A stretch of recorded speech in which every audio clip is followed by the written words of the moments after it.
Well, it turns out that statistic is grossly misleading, something the CDC director inadvertently admitted today.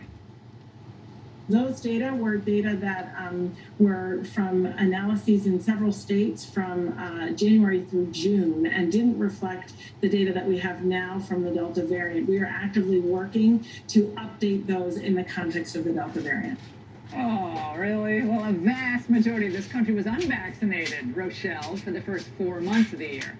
Thus, the numbers would obviously skew toward those dying and hospitalized being in that category. So why is the CDC skewing the data? Joining us now is Dr. Byram Bridle, Associate Professor of Viral Immunology at the University of Guelph, who has been researching the COVID vaccine. Doctor, thank you for joining us in part 2 of this interview with you. Is it accurate to now call this a pandemic of the unvaccinated, or do you think those who are vaccinated could also be contributing to the emergence of these new variants?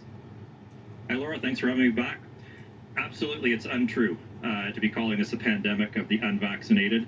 In fact, I would argue that, and it's certainly untrue, that this flipping of the messaging to scare people into thinking that the unvaccinated are somehow driving the emergence of novel variants. This goes against every scientific principle that we understand.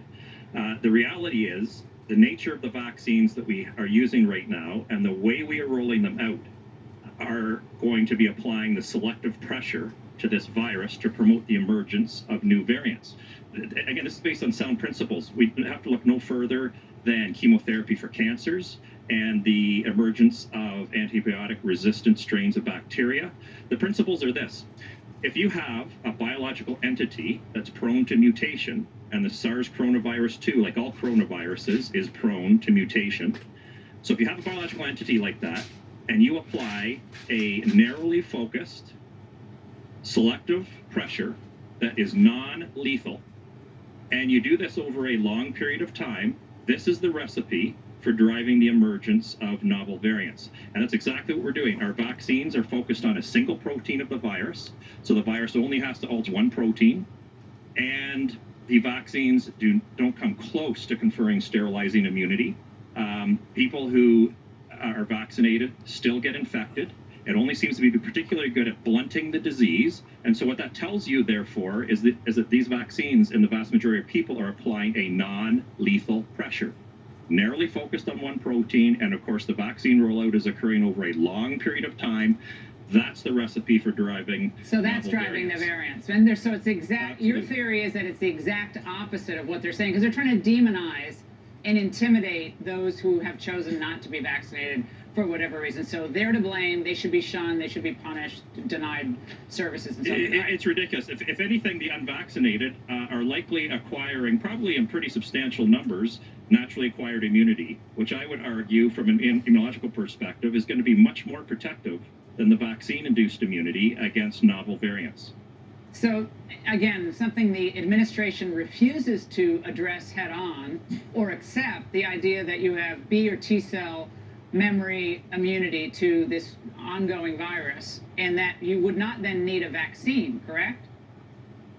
Yeah, it's shocking to me as an immunologist because basically, yes, you're correct. Essentially, our immune systems actually work.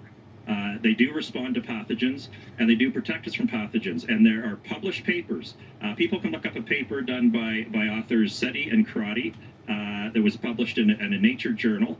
And it shows very clearly, as do several very good peer-reviewed publications, they show very clearly that naturally acquired immunity against SARS coronavirus 2 is very potent, it's very long-lasting, and importantly, in the context of novel variants, it's very broad in its scope. So it's going to be very balanced. We're going to have lots of antibodies and T cells.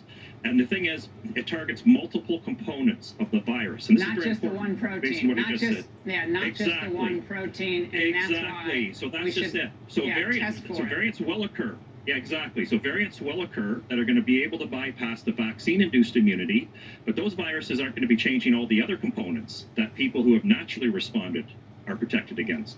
Dr. Bridle, thank you. This is it's stunning how this is being sold to the American public and demonizing the people who've chosen not to be vaccinated. Thank you. Now.